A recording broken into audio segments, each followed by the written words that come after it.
بسم الله الرحمن الرحيم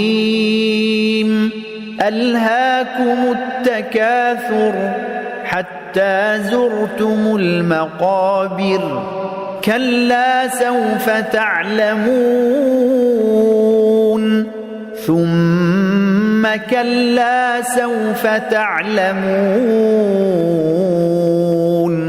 كلا لو تعلمون علم اليقين لترون الجحيم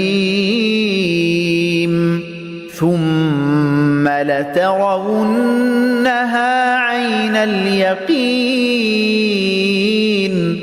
ثم لتسألن يومئذ عن النعيم.